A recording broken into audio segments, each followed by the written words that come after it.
Assalamualaikum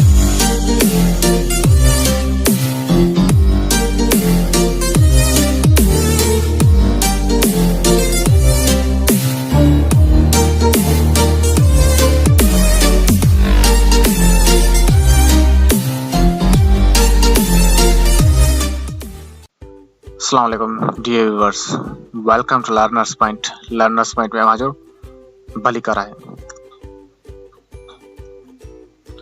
Today we will learn past continuous tense. आज असीं सिखंदासीं ज़मान माज़ी इस्तिमरारी या जारी. अचो तो वो छा आहे पढ़ूं. Past continuous tense याने ज़मान माज़ी इस्तिमरारी या वरी जारी. Definition आहे: This tense shows an action of subject which was going on in past.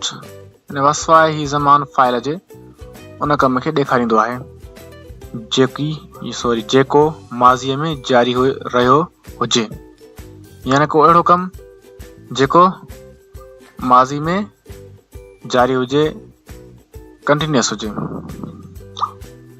अचो त नोट पढ़ूं. छा हिन जा नोट आहे. पहिरियों त हिन ज़मान जा मददगार फ़ेल वाज़ ऐं वर आहिनि. नोट आहे. उनखां पोइ हिन ज़मान जे सभिनी जुमलनि में फ़ेल जी चौथी सूरत फोर्थ फॉर्म याने इंग वारी सूरत इस्तेमाल थींदी. अचो इन जो कुझु चार्ट ॾिसो. ही सब्जेक्ट्स जेके आहिनि हिन जा, उन सब्जेक्ट्स जिन जो असां पहिरियों ज़िक्र करिया, इहे सब्जेक्ट्स कीअं आहिनि गुज़िरियल वीडियो में. अचो त हिन वीडियो में तो शार्ट ताकियूं. जीअं लिखियल आहे आई, ही, शी, इट, सिंगुलर नेम. हाणे इन्हनि सभिनी सां तव्हां ॾिसंदो साम्हूं वाज़ लिखियल आहे, यानी इहे सभई जेके बि आहिनि फ़ाइल पाण सां गॾु वाज़ खणंदा, जेको हिननि जो हेल्पिंग वर्ब आहे. उनखां पोइ वी, यू ऐं दे आहे ऐं प्लूरल नेम आहे. हाणे इन्हनि चइनी सां छा थींदो? इन्हनि सां वर इस्तेमालु थींदो. बाक़ी मेन वर्ब सभिनी जो साॻियो ई आहे. हर जुमिले में असां फोर्थ फॉर्म यानी इंग फॉर्म इस्तेमालु कंदासीं. ईज़ी आहे ॾाढो. अचो त अॻिते वधूं. फॉर्मेशन्स छा आहिनि अचो हिन जूं पढ़ूं. पॉजिटिव सेंटेंस आहे, उन में सब्जेक्ट आहे, प्लस में वाज़ या वर फाइल खे ॾिसी रखणी आहे, plus fourth form plus object plus complement. जीअं हिते वाज़ रखी आहे वर्ब जी हेल्पिंग वर्ब जे हेठां, छो जो सब्जेक्ट में जो साइमा आहे उहो सिंगुलर नेम आहे ऐं सिंगुलर नेम सां वाज़ इस्तेमालु कंदा आहियूं. प्लूरल नेम हुजे असां वर इस्तेमालु कयूं आहे, यानी वाज़ वर ऑप्शन ॿई तव्हां साम्हूं आहिनि. सब्जेक्ट खे ॾिसी तव्हां उहे रखणा आहिनि. यानी उन खां पोइ जुमिलो हीअं थो बीहे: Saima was listening to the music in hall. Saima hall में मौसीक़ीअ खे ॿुधी रही हुई. नेगेटिव सेंटेंस आहे, उन में आहे सब्जेक्ट प्लस वाज़ वर साॻियो ई आहे, ईज़ी आहे. उन खां पोइ नॉट रखणो आहे. बाक़ी पोइ हिते फोर्थ फॉर्म ऑब्जेक्ट ऐं कॉम्प्लीमेंट साॻियो ई रहंदो. जुमिलो थो बीहे: Saima was not listening to the music in hall. ऐं साइमा हाल में मौसीक़ीअ खे न ॿुधी रही हुई. इंटरोगेटिव सेंटेंस आहे, यानी सवाली जुमिलो. उन में असां पहिरियां वाज़ या वर रखणो आहे, plus subject plus fourth form plus object ऐं कॉम्प्लीमेंट. जुमिलो कुझु हीअं आहे: Was Saima listening to the music in hall? यानी छा साइमा हाल में मौसीक़ीअ खे ॿुधी रही हुई. इहो तव्हांजो इंटरव्यू सेंटेंस आहे. यादि रखो, इहा शइ तव्हांखे पंक्चुएशन मार्क्स में तव्हांखे ॾिसणी आहे त बयानी जुमिलो जेको हमेशह उहो पाण सां गॾु फुल स्टॉप खणंदो आख़िर में. जेको ॾिनल आहे छोटो टिपको नेगेटिव हूंदो उहो फुल स्टॉप बि खणंदो. पर जेकॾहिं सवाली क्वेश्चन मार्क जुमिलो हूंदो त क्वेश्चन मार्क असांखे ॾियणी आहे. जीअं हिन हिसाब अॻियां क्वेश्चन मार्क ॾिनल आहे, इहा तव्हांखे ॾियणी आहे. न त जुमिलो इहो बि ग्रामेटिकल वे सां ग़लति थो थिए.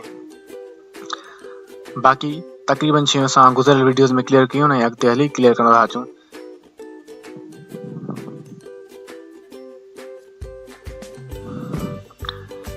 इंटरोगेटिव नेगेटिव सेंटेंस आहे, उन में वाज़ वर लिखिया आहिनि, प्लस में सब्जेक्ट ऐं पोइ नॉट रखी आहे. बाक़ी साॻी पोयां जेको फोर्थ फॉर्म ऑब्जेक्ट ऐं कॉम्प्लीमेंट आहे उहो सवाल जुमिले वांगुरु आहे. जुमिलो कुझु हीअं थो बीहे: Was Saima not listening to the music in hall? यानी छा साइमा हाल में मौसीक़ीअ खे न ॿुधी रही हुई. ईज़ी. उन खां पोइ आहे एम्फेटिक सेंटेंस, यानी ताक़ीद जुमिलो, जंहिंमें ताक़ीद हुजे, ताक़ीद करे जुमिलो. उन पहिरियां सभ खां पहिरियों सब्जेक्ट प्लस में वाज़ वर रखी ऐं प्लस रियली ॾेई plus fourth form plus object plus complement ॾियो.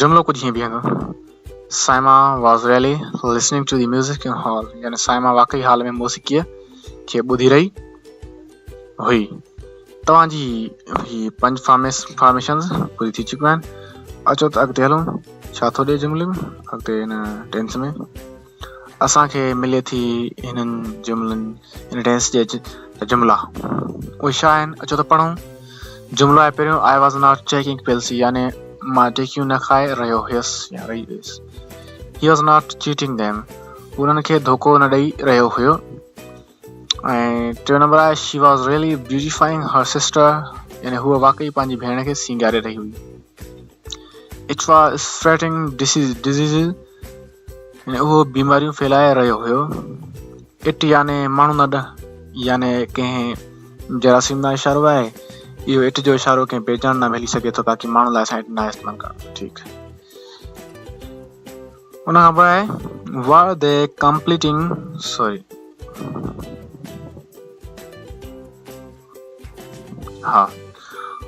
वर दे कंप्लीटिंग और नीड्स छा उहे असांजूं ज़रूरतूं पूरियूं करे रहिया हुया